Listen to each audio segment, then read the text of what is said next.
The summer of 1981 was much like that of every other year in this steel town of Weirton, West Virginia. Late model cars edged their way through predictable shift change traffic, a daily hallmark of this Ohio Valley community for generations. As did their fathers and grandfathers, these steelworkers belonged to a family unique unto itself, dependent only upon their own pride in making the country's highest quality steel. Weirton people have always been proud people. They found pride in never having participated in a strike in their company's history. They found security in the past and hope in the future. They were among some 12,000 members of West Virginia's largest employer, the Weirton Steel Division of National Steel Corporation. Weirton Steel, a sprawling, modern, fully integrated steel company, was just beginning to feel the ripples of the nation's faltering economy. Threats of recession and temporary cutbacks monopolized friendly conversations at the local gathering places. Rumors of department cutbacks and layoffs caused concern, as they had many times before in the lives of these steelworkers. Economic setbacks were nothing new to the people of Weirton. Utility shortages, environmental regulations, foreign imports, all had recently impacted on their lives, chipping away at the security they'd enjoyed for so many years. But despite this 1981 summer forecast of gloom, Weirton was experienced enough and patient enough to know that things would eventually be back to normal. Economic recession was always followed by economic recovery. They would weather this storm too. The future of Weirton Steel was as solid as its products. But summer turned to winter, and the slumping economy tailspinned into the severest of recessions. Thousands of laid-off workers faced a difficult Christmas. The market for their steel products slowly disappeared. But hopes for a rapid recovery flickered.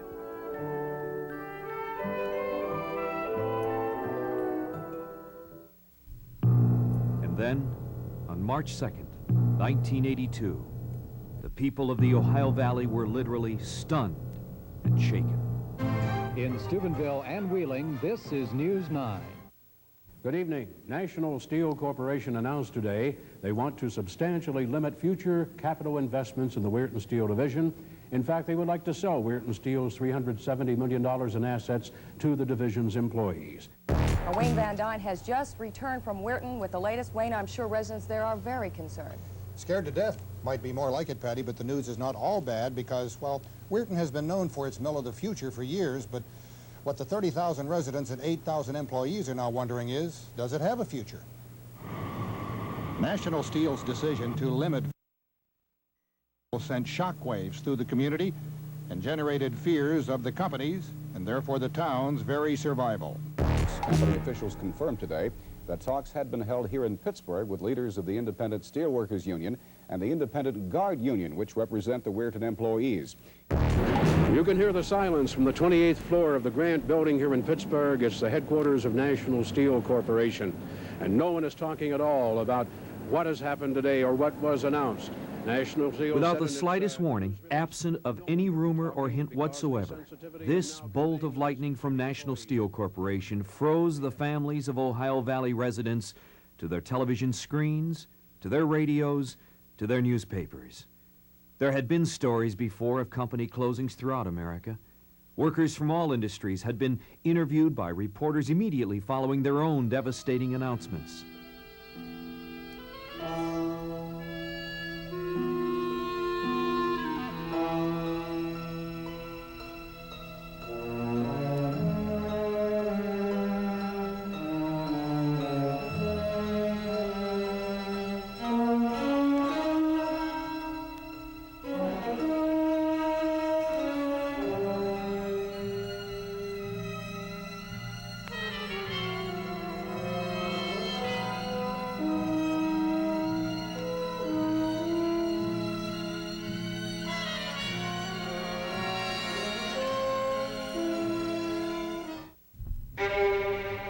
But on this day, March 2nd, 1982, the faces on the screens were familiar ones. The voices choked with emotion shared by family and neighbors. No longer was their comfort fueled by distance. Weirton was the news. And from now on, the people of Weirton would be on their own again.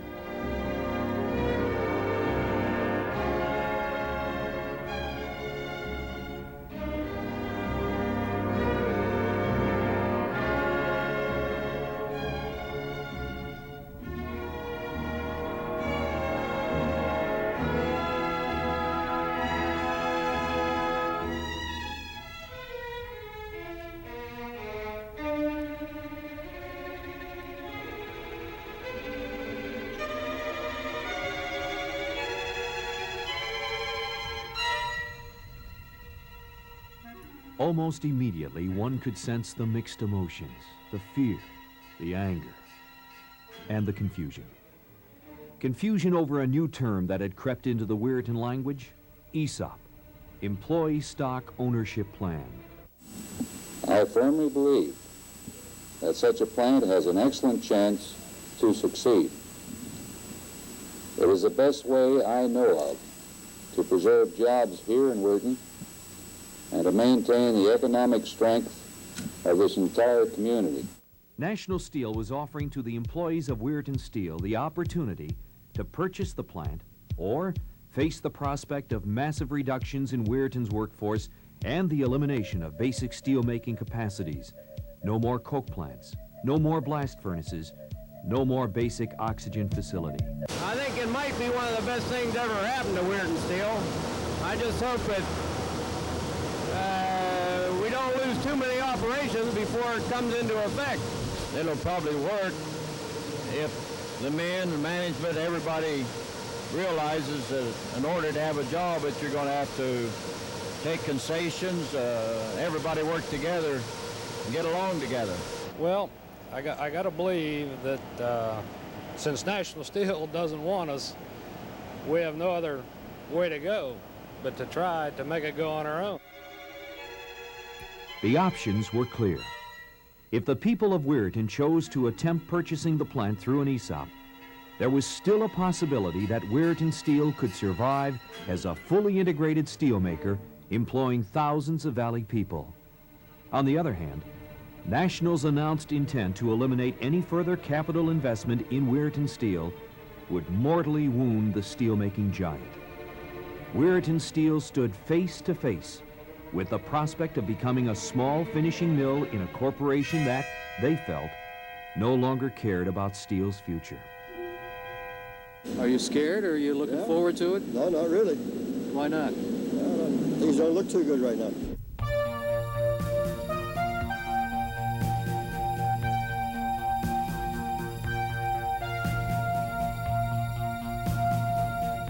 Not only did the people feel that their future was at stake, but also their past, their tradition. This newest, most serious challenge would either be the epilogue in the story of a special town or merely another chapter. For the people of Weirton always believed they were different. Weirton Steel always met and overcame challenges that faced them. They were called Freedom Town, USA.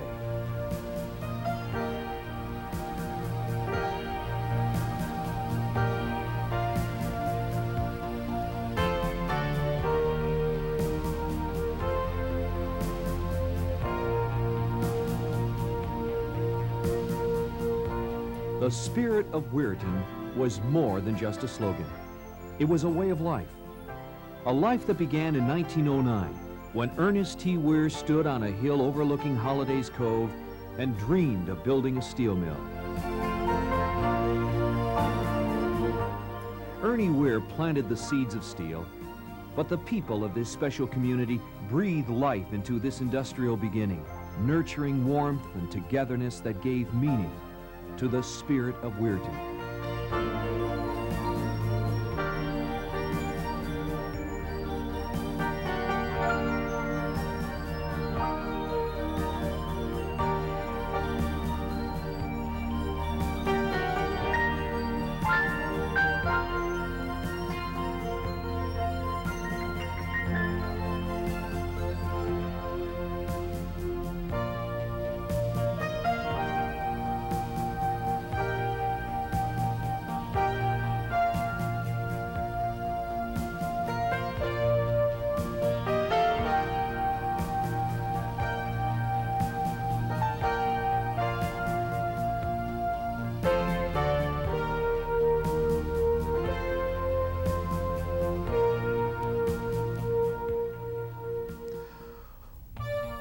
the things that I remember most about Weirton Steel involved a presentation that was made many, many years ago. At the end of the Second World War, the government had decided to honor Weirton Steel for their production records that they established and also for no lost man days. To do this, they had an award that they presented to the industrial communities called an E Award, an Army-Navy E Award. To make the presentation, the government had sent an Army officer and a naval commander to Weirton on what I thought at the time was the biggest ship in the world. Well, certainly the biggest ship I ever saw. What it was actually was an LST. That was the biggest ship that they could get on the Ohio River. My dad at the time was president of the WIU, the Weirton Independent Union, which was the forerunner to the ISU. And he was going to accept the award on the part of the employees, and Tom Millsop was there to accept the award on part of the company. And here I was, 5 or 6 years old, sitting on the deck of this LST, surrounded by sailors and soldiers and company officials and union officials and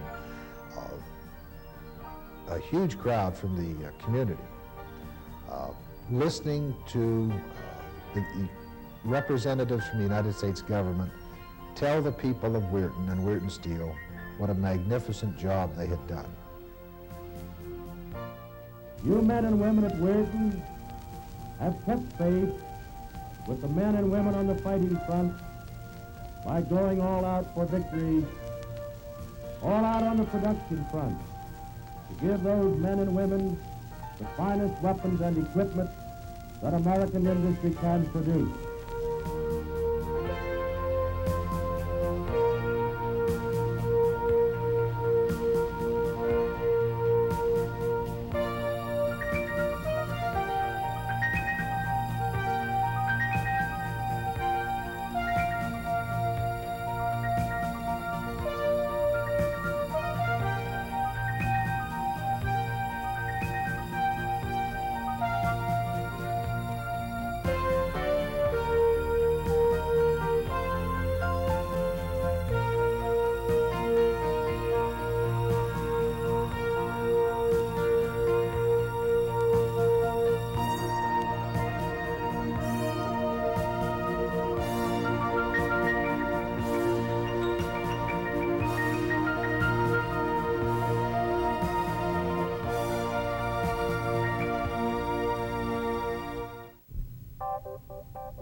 It's only natural that today, faced with overwhelming odds, the people of Weirton would dig in their heels one more time, together, to preserve what is rightfully theirs. And they did, under a nationwide spotlight.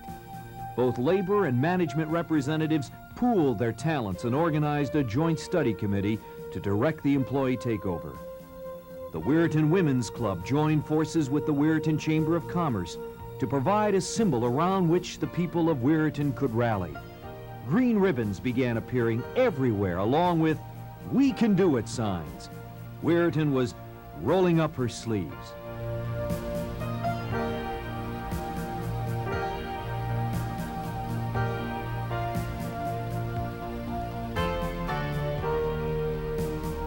By June 24th, nearly every window, every telephone pole, every bumper broadcast the message that Weirton Steel would be around a long time. On this particular day, amid local and national television cameras, the town literally met on Main Street and shouted to the world to save our valley.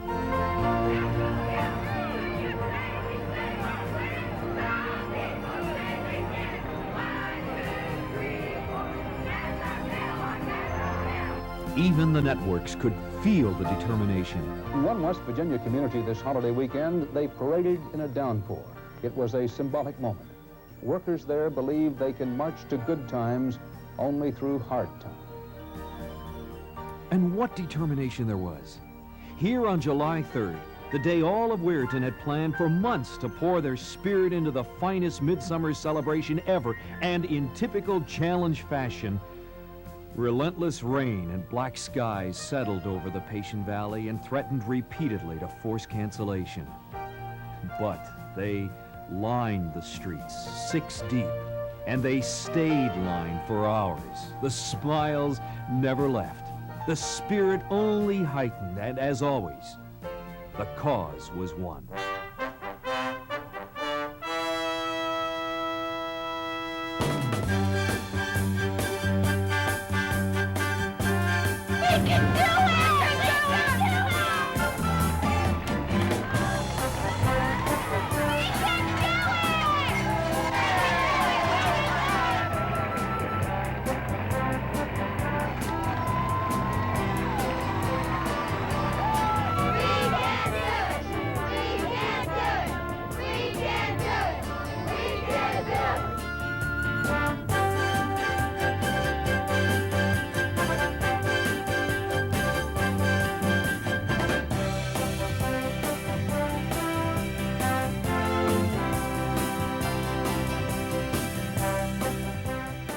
Within the 5 months following National Steel's stunning announcement of March 2nd, Weirton had dusted herself off, laid the foundation, and placed the ESOP wheels of recovery in motion.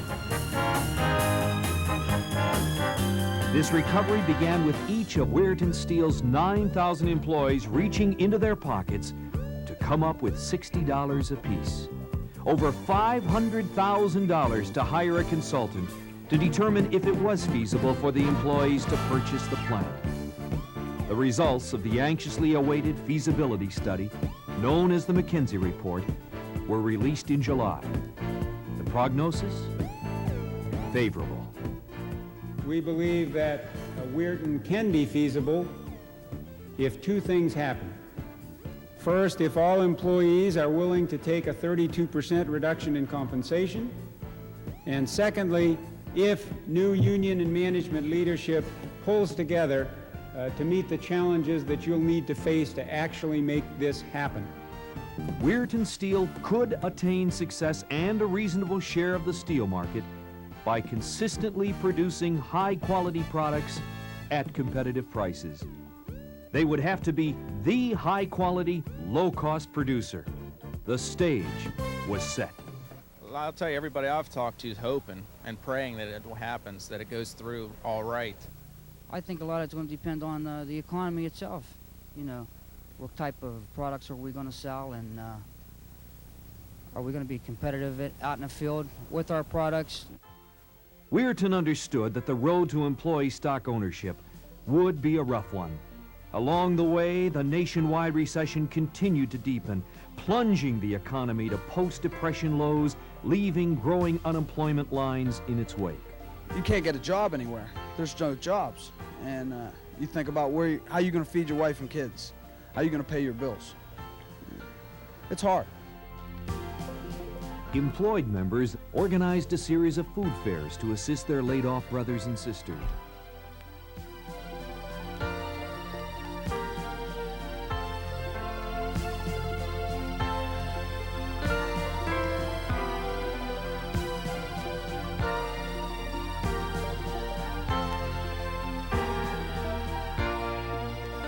Men and women in the plant and on the street voiced their opinions of ESOP's chances, some of it sprinkled with caution, but in general, predictably, optimistic. Sure. You know, it's the future of this town. It's the future of everybody concerned here, you know. And if it doesn't go through, hey, let's face it, we're just going to have problems. We're going to have a ghost town here. No one's going to know what to do, you know. So I feel that it's going to go through. I really do. I have a lot of faith in it. Well, without the employees and without Weirton Steel, Al Schulis wouldn't be here either. In fact, most of the area wouldn't be here. So, you know, whatever would have to be done to help them out, it's only fair that everybody would participate. Everybody. It's just going to take everyone pulling together, everyone working, trying to make things go. We're going to have to make concessions, but in order to have a place to work, we will have to put up with the concessions and just accept them as they are. Nobody wants to take the concession, but if it's necessary, you almost have to keep your job. There's really nothing else that, even with concessions, that'll pay as good as Weirton Steel in the valley right now. So this whole thing's really got to work. So they have no choice but take their 32% cut in order to have a job. It's better than 100% cut and out on the streets looking for a job. Well, I really feel that if it can work, it'll be better. I think that, you know, if the people are working for themselves, if they feel that maybe they'll be more productive and it can save the valley, you know, save what we have here for our children, our grandchildren. You know, I have doubts like everyone else does, you know, about whether or not we'll be able to get it off the ground. It's supposed to be so much bigger than anyone that's ever worked. But it's definitely worth a try. You know, the alternative is just to let it go, to let it all go. I'm definitely for it. I don't really think that, in my case, that we have much choice. I'm in a position now where my children are facing college within the next few years, and I just want to see it go through. I don't want to have to look for another job at the present time, and I feel that this is my only alternative. And the men in the mill now have a chance to buy this mill, and there's no alternative to me. They have to buy it to keep a job. Before one generation came in, another generation came in. If they don't buy the mill now, there won't be any future generations. As the deadline for an ESOP vote by the Weirton Steel employees drew nearer, the need for additional funds increased. The community responded. In October, a Steeler huddle drew a capacity crowd, some 350 local residents and business people. Pittsburgh personalities Bob Prince and Steeler linebacker Jack Ham were on hand to support ESOP. That's what ESOP's all about. And that's why we're all here, and I know you're not going to quit. Now, I've been fired. I've also been broke 4 times. And never once did I go bankrupt. I always figured I'd make enough money if I had to dig a damn ditch to pay off my bills. That's right. That's what I've always had to try to do, and I've done it. Now, I want to tell you right now, the old gunner went from ticker tape to satellite, because next year I'm going to eat your heart out, and I'm going to do 60 ball games with you on the cable for the Pittsburgh Fire.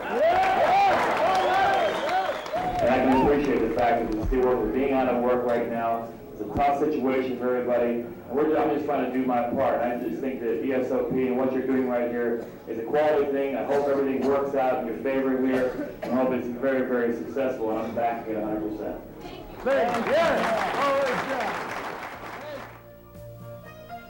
The need for communications reached an understandable high during the quest for employee takeover of Weirton Steel.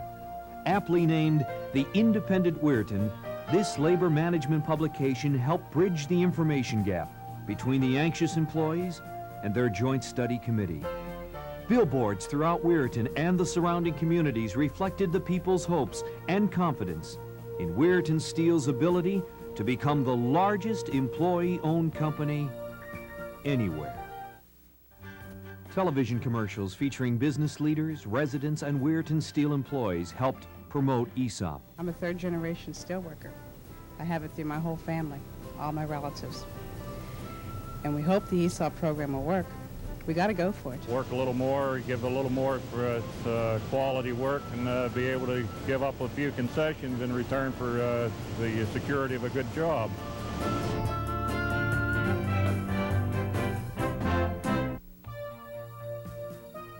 The Joint Study Committee members themselves conducted a rigorous schedule of face-to-face implant meetings to discuss ESOP and field questions from employees.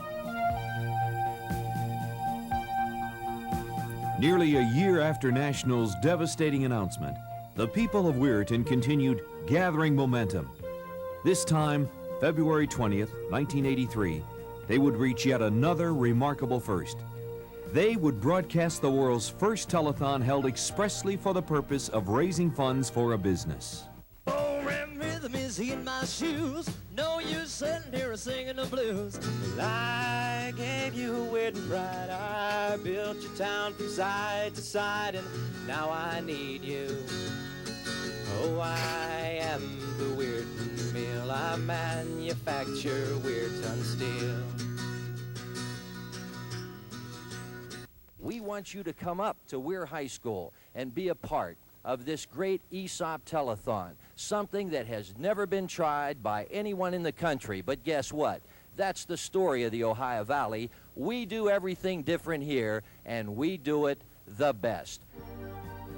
Setting their sights high as usual, Weirton and her sister communities of Steubenville and Toronto set a seemingly impossible goal of raising $100,000 in 10 hours of cable casting to a maximum cable audience of 22,000 households.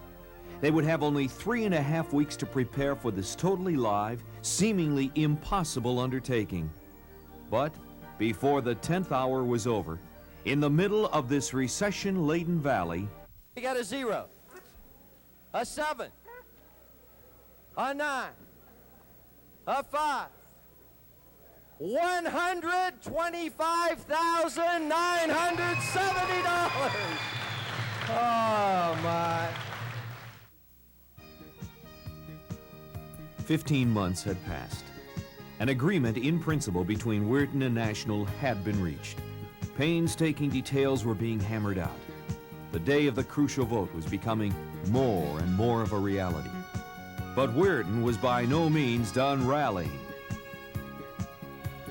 On June 17th, 18th, and 19th, here on the normally tranquil grounds of the Weirton Steel General Offices, the most spectacular weekend in Weirton memory, in the form of the International Food Festival, lured tens of thousands of tri-state families out of their homes and into the sun. Weirton was now coming down the stretch.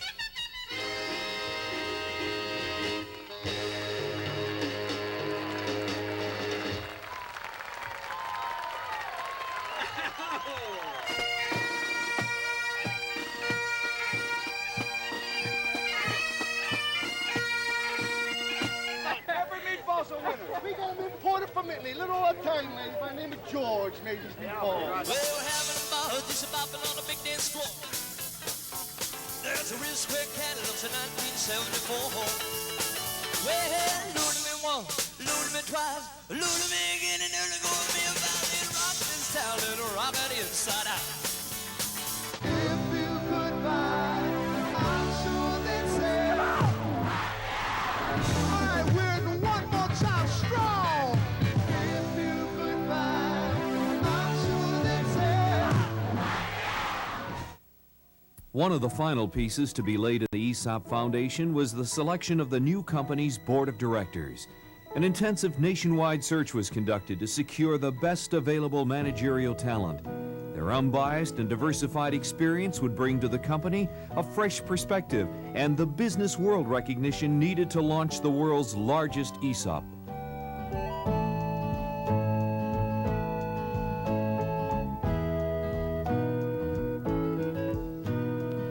One of their first acts was to select a chief executive officer to lead the new Weirton Steel. In August, Robert L. Lawhead, former president of Copperwell, accepted the challenge. We have another great opportunity, and that's employee involvement, employee participation, or whatever you want to call it. one thing you have to call it is a wave of the future. I believe that, I'm committed to it, and it's a whole different life.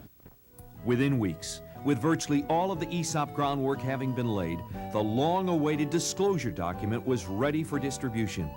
Nearly 1 million pages of documents were mailed to all employees of Weirton Steel. They would spend the next 30 days mulling over their future, deciding on whether to amend their current contract to allow formation of a new one, deciding whether to accept the concessions spelled out in the new one, and deciding whether or not to accept the structure of the new ESOP. A vote for all three would be a vote for ESOP. One no vote among the three would be a vote against ESOP. During these 30 days of review, the Joint Study Committee made a concerted effort to ensure that all employees had enough information to make the critical decision regarding their future. Another round of in-plant meetings was held. A live television call-in program was broadcast, during which employees, as well as the community, were given the opportunity to question the leaders of the ESOP drive. We're not being hired by area companies and businesses because they're afraid of us being called back to work, okay? And I was wondering if the union is going to do anything, you know, for the employees that are out of work, okay? Thank you. That's all I have to ask. Thank you. Okay, the question being when you would be called back with the 1978 date, is, of course, as Ms. Lott has said before, all depends on the economy. The only thing that I can tell laid off employees with a 78 date or 76 date or at any date, anyone that is laid off, without the ESOP, there is virtually no chance of you ever being called back. The only chance that we do have is that the ESOP is successful, and of course, depending on economic conditions, to give us any chance at all to get these employees back. And we hope under the ESOP that we have a good chance of getting a lot of the employees back to work. A series of breakfasts was arranged for employee spouses so that the entire family could participate in what would surely be the choice of a lifetime. As managers of homes, you cannot acquire that money that cheaply on the marketplace today. So it is indeed in our advantage to acquire those municipal bonds. The date was now set, September 23rd, 1983. With physical proof that the citizens of the Ohio Valley were behind them, the employees of Weirton Steel would decide for themselves if they wished to own Weirton Steel. As if nature had sympathized with Weirton's plight on that cold, snowy March 2nd months ago, she now seemed to be predicting the outcome of this day by her generous gift to the community, a warm, sun-drenched Friday fit for a celebration. The scene was the Millsop Community Center, normally a center of recreation for the Weirton community, but now the center of attention in the industrial world. The employees who gathered there that morning were ready to claim their place in history. Their vote was to be their future. These men and women of steel were being called upon one more time. The voter turnout was, as expected, heavy. The continuous flow of people entering the doors of the community center proved that Weirton's workers indeed meant business. But they brought with them more than the hopes of securing jobs for today and tomorrow. It was not just their future for which they were casting their ballots. And the nation watched. Film crews, national television networks, newspapers, large and small, and freelance reporters flocked to Weirton to report on the story that would make headlines in the next day's national press. And the workers were not in the least camera shy. Oh, I think the outcome can just be tremendously positive for us. I think customers know our quality. Most customers hopefully will come back to us, and we'll show them what we can do. By mid-afternoon, a feeling of anticipation began spreading throughout the community. Although the city seemed normal on the surface, if you look closely at the faces of the people, you could see the excitement and anticipation of the workers of Weirton Steel to get on with it, to start their new beginning. Finally, after 16 hours, the suspense ended. Well, needless to say, after 18 long and difficult months, we're arriving at a truly historical moment. By an overwhelming margin of 7-1, Weirton Steel's employees ratified the necessary contract changes that ensured their futures and purchased a steel mill. It's time to put the past behind us and get on with the future. And Weirton did not wait long to celebrate. that night, perhaps the longest and loudest motor caravan in Weirton's history paraded through town with whistles, sirens, and horns, joining in chorus to play their version of Joy to the World. Some minor delays prevented an immediate separation between Weirton and National Intergroup, but these issues were ultimately resolved. And when it was all said and done, nothing would stop the long-awaited divestiture from finally taking place. At 4:21 p.m. Eastern Standard Time on January 11th, 1984, the world's largest ESOP was born, as President and Chief Executive Officer Robert L. Lawhead and Nationals Chairman of the Board Howard M. Love affixed their signatures to the documents. Weirton had entered a new era. Almost 2 years of frustration, anger, and confusion were instantly transformed into relief, satisfaction, and joy at the stroke of a pen. Dignitaries from national, state, and local levels were on hand to salute Weirton in her finest hour and pledge their support to the reborn steel mill. Their messages encouraged the employees to confront the challenges ahead of them. And I can say that what you've done is going to pay off in rewards, because you're going to be able to produce a better quality steel now. And I think you're going to be able to do it at a cheaper price, and therefore you're going to be more competitive. And this is the very best result, the most optimistic result that anybody could have imagined some 22 months ago on March the 2nd, 1982, when National announced its decision, and a very difficult decision, I know it was, to take this course. And it's not lost on the nation, and it's certainly not lost, the importance of it is not lost on the 1st Congressional District of West Virginia. And even as everyone prepared for that evening's town gala, there remained one individual who planned an impromptu celebration of his own. I was given advice by all of my associates here today to act dignified and restrained. They said it would be just untoward if I started jumping up and down and dancing, so I'm now going to my office and jump up and down and dance.